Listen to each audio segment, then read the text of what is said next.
আচ্ছা, তোমরা কে কে আমার মতন বলো তো দিনের বেলা থেকে রাতের বেলা চিকেনটা বেশি পছন্দ করো?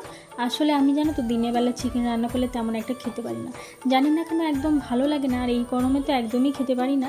তাই বরমশাই কিন্তু বেশিরভাগ আমাদের রাতের দিকেই চিকেন নিয়ে আসে। তো আজকেও সেই চিকেন নিয়ে এসে। আজ কিন্তু একটা জিনিস খেয়াল করেছো, আজ আমি কিন্তু নতুন রান্নাঘরে রান্না করছি। দুপুরে কিন্তু আমি নিরামিষ রান্না করেছিলাম, তো সেই দিয়ে তো আর খাওয়া হবে না। কারণ আমাদের বাড়িতে বাইনা তো জানোই যে নিরামিষ খুব একটা খেতে চায় না। দুপুরেও যদি কোনো রকম করে খেয়ে নেয়, রাতে হয় ডিমের ঝোল, আজ না হলে মাংস কিছু একটা রান্না করে দিতে হবে। সন্ধেবেলা চা খাওয়া হয়েছিল, সেই বাসনগুলো ধুয়ে রেখে দিলাম। যেহেতু রান্নাবান্না হবে, আবারও কিন্তু দেখো এক গাদা বাসন হবে। তো ভাবলাম যে আগের যে বাসনগুলো আছে সেই বাসনগুলো ধুয়ে রাখি। আর যেহেতু এখানে মাংস ধোয়া হবে, আগের বাসন থাকলে যেন তো আষ্টে গন্ধ ছাড়বে। তাই বাসনগুলো মেজে নিয়ে ওখানে মাংসটা ধুয়ে নিয়েছি। আমাদের লাইনের কানেকশন যেন তো এখনও হয়নি, তাই একটা রড জ্বালিয়ে এখানে রান্নাবান্না করছি। রাতের দিকে রান্নাবান্না করতে একটু বেশ অসুবিধেই হচ্ছে, তবু কি করব বলো। ওই যে ডাইনিংয়ের মধ্যে রান্না করতে একদমই ভালো লাগতো না। তাই কালকে বড়মশাইকে বলেছিলাম, রান্নাঘরটা তো পরিষ্কার করেছিলাম, তোমরা তো ভিডিওতে দেখেইছিলে। তাই আবার তোজোর পাপা এখানে রান্নার ব্যবস্থাটা করে দিয়েছে। আমরা জানো তো কিছুদিন আগে নতুন এক গ্যাস ওভেন নিয়ে এসেছি, সেই গ্যাস ওভেনে কিন্তু এখনও রান্নাবান্না শুরু করিনি।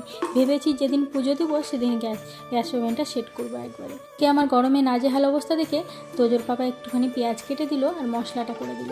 যেই জিনিসটা মানে এই গরমে একটু বিরক্তি লাগে, মিক্সিতে মশলা করলেও জানো তো আমার হাতগুলো জানি না কেমন মানে ঝাল হয়ে যায়। ওই হাতগুলো মুখে চোখে যেখানেই দিই সেখানেই কিন্তু মানে পুরো ঝাল লাগে। জানি না কেন, তোমাদেরও কী হয় অবশ্যই আমাকে জানাবে।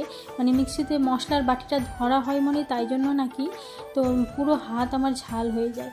তো চলো, এদিকে আমি রান্না করতে করতে জায়গাগুলো একটু ভালো করে ক্লিন করে নিচ্ছি, কারণ নোংরা থাকলে না একদমই আমার ভালো লাগে না। তাই একটু পরিষ্কার করে নিচ্ছি। ওইদিকে মাংসটা আমার হয়ে এসেছে। আর রান্নাটা আমি যেহেতু খুবই কম তেলে করি, তোমরা দেখলে আলু ভাজার সেই তেলটাতেই কিন্তু আমি পেঁয়াজগুলো দিয়েছিলাম। রান্না করতে জানো তো আমি খুব একটা তেল ইউজ করি না, কারণ রান্না থেকে এমনিতেই তেল ছাড়ে। তাই আমি মাছ মাংস রান্না করলে খুব কম তেলেই রান্না করার চেষ্টা করি। তবে নিরামিষের দিন একটু হয়তো তেলটা বেশিই চলে যায়। আমি জানো তো অনেক চেষ্টা করি যে অল্প তেলে রান্না করার। তাই অনেকটা এখন শিখেও গেছি। আগে তো একটু বেশি তেল দিয়ে রান্না করতাম। দেখো আমার মাংসের রান্নার কালারটা কতটা সুন্দর এসছে। মোবাইলের থেকে অরিজিনাল তো বেশি ভালো লাগছে। আর আমার মনে হয় কি, রান্না জানো তো চোখে দেখলে যতটা সুন্দর লাগে, খেতে কিন্তু আরও বেশি সুন্দর লাগে। চল, এদিকে আমার রান্নাবান্না একদম কমপ্লিট। ওইদিকেও তোজোর আবার খিদে পেয়ে গেছে। আসলে কি বলো তো, যেদিন মাংস হয় সেদিন ওর কিন্তু একটু তাড়াতাড়ি খিদে পেয়ে যায়। অন্যান্য দিন কিন্তু মানে খেতে চায় না। আর যেদিন মাংস হয় ওই দিন কিন্তু ও বারে বারে যেয়ে দেখে আসে যে রান্না কত দূর হলো। এই সিম্পলভাবে রান্নাবান্না মানে এতটা সুন্দর হয়েছিল। আর তোমাদেরকে তো প্রথমেই বললাম যে রাতের দিকে চিকেনটা আমাকে বেশি ভালো লাগে খেতে। তো চলো, আজ ভিডিও